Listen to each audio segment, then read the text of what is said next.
daring escape from the Underdark, mind flayers, horrifying monsters they'd never seen of before, an unnamed pathogen, and our first permanent player character death. Hey everybody, it's Nick, welcome back, and this week we had a pretty crazy session actually. I thought it was going to be pretty straightforward. They're just trying to leave the Underdark, right? And it would be really easy, really simple, straightforward, but that was not the case, actually. It was kind of crazy, and I'm looking forward to telling you what happened. But first, when last we left our heroes, the players have ventured into the Underdark in an attempt to save someone from their rival organization, the Raptors, sort of another special forces group, somebody named Falcon, who has been taken captive by their enemies, the Titan Guard Adventuring Guild, and is being held, they believe, in the Underdark. And so they had to venture forth and find out where this outpost was, and then storm it. And it was a pretty epic combat encounter that happened last week, but this session,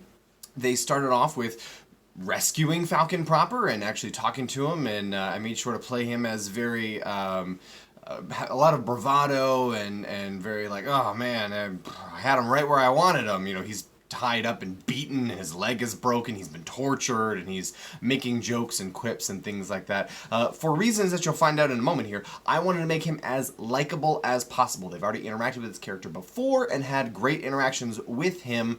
I wanted to reinforce that even more and make him likable to the group. So they rescue Falcon, they gather up all the magic items and gold and stuff that they found at the compound, and it was a lot. And so they're stocked now, and they're getting ready to go. And they're trying to figure out, okay, how do we leave the Underdark? We don't know how we got here. We got led by a guide when we rescued a Sverfneblin, a deep gnome.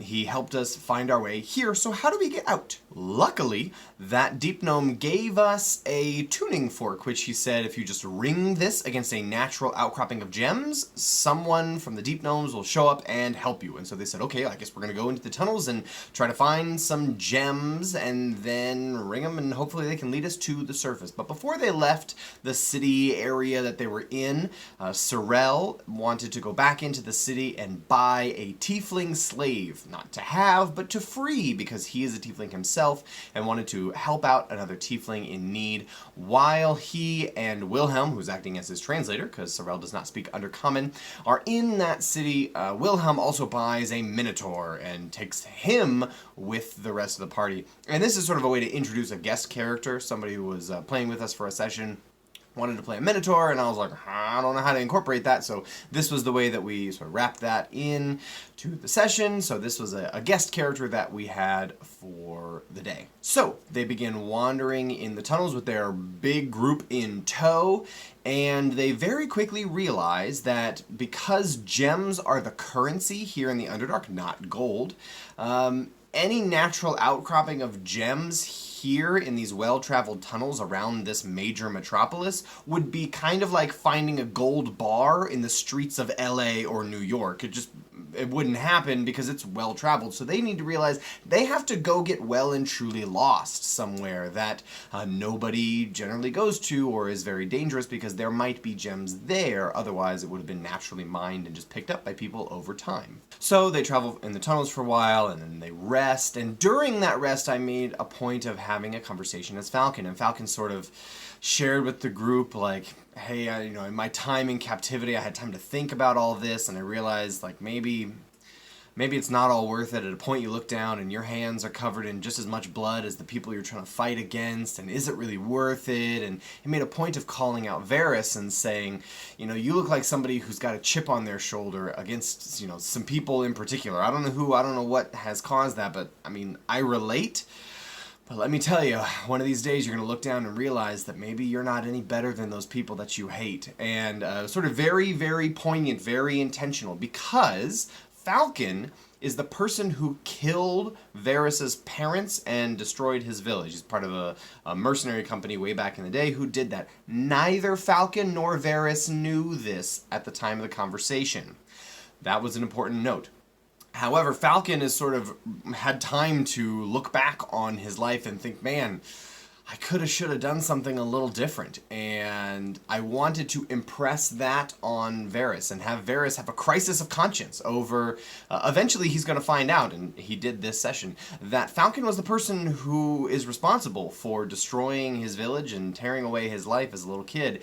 And what does he do with that information when he finds it? That, I think, is a really, really cool character development thing to do. And indeed, the next day, Varys gets a letter through their diplomat's pouch from Zelix saying, hey, by the way, I don't know if your name is short for Tascavaris from Beltale, but I got a letter for somebody by that name, and I figured maybe it's you. And so he reads it, and it's from the dwarf who raised him. And he's apologizing and mending the rift in their backstory and all that. And he's explaining some things, but he also says, hey, try to make it up for you, I've been looking for who is responsible for destroying your village and killing your parents. And I don't know all the names of the people involved, but I do know that their leader went by the name of Falcon.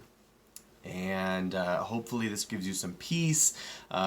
Please find it in your heart to forgive. Like, this person is imploring Varys, don't resort to the evil that they resorted to. And so as a result of all this, Charlie playing Varys had a lot of inner turmoil, and it was very interesting seeing him. He kept all of this information to himself. None of the rest of the players know anything about this letter or anything else, but you can tell that he is doing a lot of, he's very self-conflicted over what to do. You know, the old Varys would have just killed Falcon on the spot, and this Varys opted not to. And I think part of that was because of Horus, the cleric, after resurrecting Varys, saying, hey, you know, you've led a life of evil, but now I've brought you back. That's, you know, Ursa, Mother Nature to some degree, has brought you back. What are you going to do with that second chance? Are you going to waste it on evil, or are you going to do something good with it? So he's been challenged morally that way, and there's also seen Falcon's sort of change of heart, and is kind of torn over what to do. And I think that's it's been a really cool moment getting to explore that. But the players, as a group, continue to explore the Underdark to figure out where are some gems that we can find. And they wander into this unknown area. They've gotten themselves well and thoroughly lost. They think they see what might be some gems on the far wall. They find out, it's pyrite. And then they hear behind them... which they're familiar with Zelix, so they know that is the laugh of a mind flayer. And they turn around, and sure enough, there are a few mind flayers there who were definitely going to have some sort of role-playing interaction of, like, who knows what, because the players immediately said, fireball! And a fight broke out. So it was a pretty knockdown, drag-out fight with these two Mind Flayers and a Eulitharid against all the players. And in the middle of it, unfortunately, the Minotaur got his face and brain eaten, which is a real bummer because the guest player, you know, in your very first combat session, you die. Yikes. But, you know, he got stun-locked, and the Mind Flayer ate his brains and everything. But the players won the battle, so they were able to revivify this character, and he got a second chance here. So they continued exploring. One of the things that they did, though, first was they looted the bodies of all the Mind Flayers, and there was some interesting things there, just weird trinkets, that sort of a thing. But in a bag of holding that the Eulitharid had, there were two major things of note. There was a large jar of these long maggot-looking things suspended in like a greenish liquid, and as soon as someone picked the jar up, all the maggots started to like turn towards them. That was weird. And then they found this little vial that had about an inch at the bottom of it was this black and green powder or dust that seemed to be like undulating and moving all on its own. And in deep speech, there was a label on it and said, "Death, do not open." I'll give you 100 guesses to figure out what the players did very soon after. Okay, well, they didn't immediately open that, but that will come up later. Just hang in there. So they continue to wander. They're pretty beat up after this fight with the Mind Flayers, and then they find another cavern those are some gems on the far wall, and they go running up towards the gems, and they're about to ring on it, and they look down at the ground, and they see all these spider webs all over the place, and they're like, oh, great, we got spiders or a drider or something like that again. and they turn around and see flying towards them is this enormous spider with a long reptilian neck, an articulated tail with a stinger on the end, and two of its legs on either side are sort of suspended behind it, held aloft by these wings made of webbing as it glides down towards the players. It opens its terrifying maw and breathes out all of this nasty white sticky webbing all over them, and they're pelted by it as they get hit. They look down and see there are thousands of spiders all over them, crawling under their armor and starting to bite them.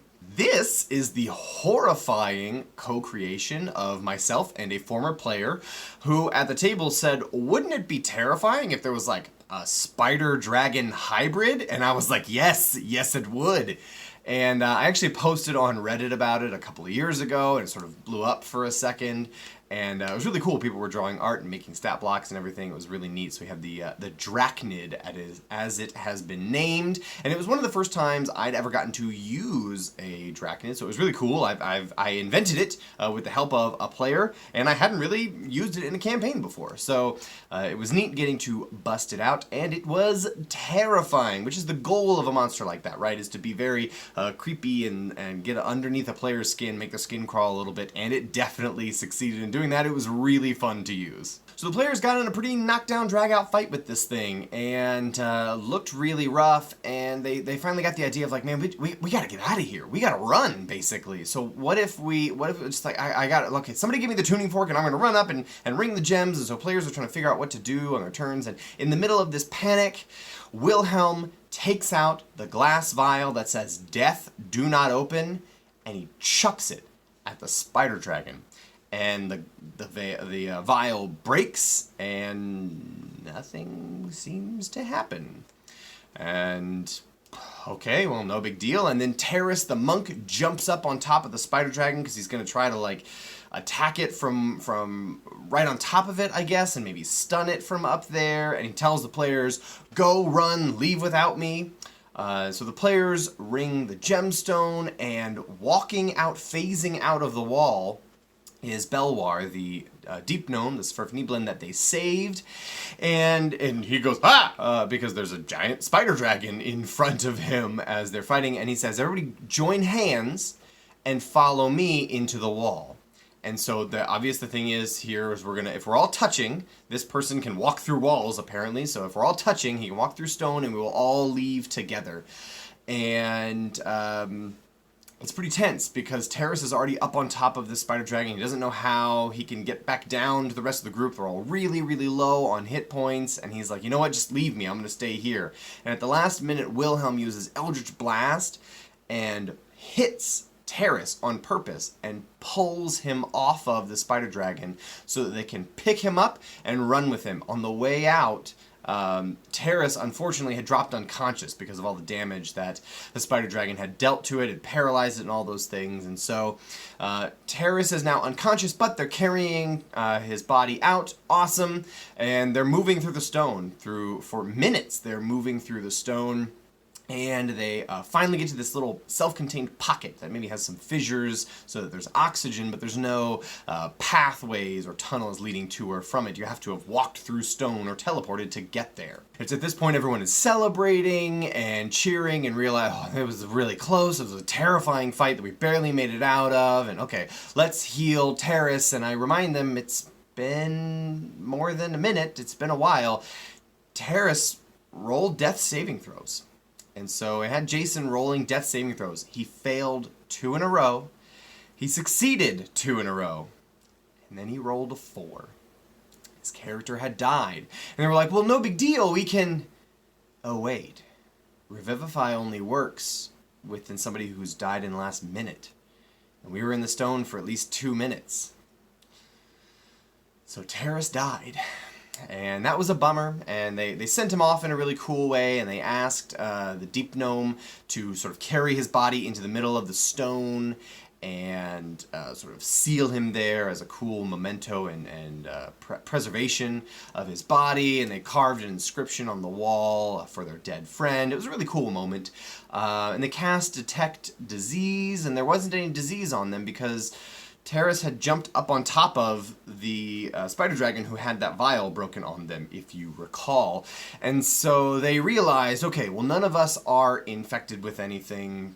Great. And then eventually, sort of fast forwarding a little bit here, the Deep Gnome leads them through these little pockets, walking through stone, all the way up to the surface and takes them out. And they make their way back to the army of Aughrin.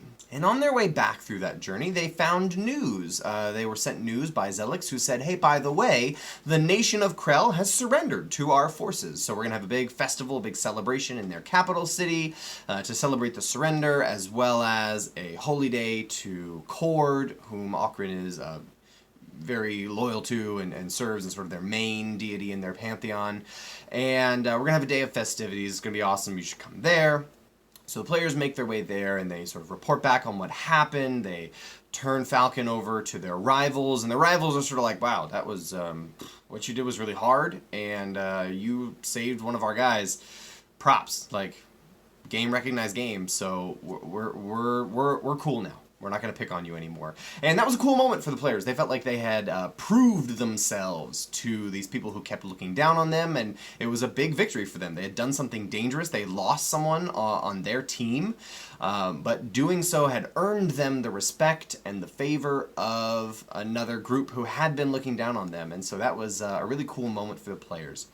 They then took some time to talk to Zelix, who was a Mind Flayer himself, who said, hey, we found this, this dust or whatever on a Mind Flayer's body. It's a death, do not open. Do you have any idea, what that might be?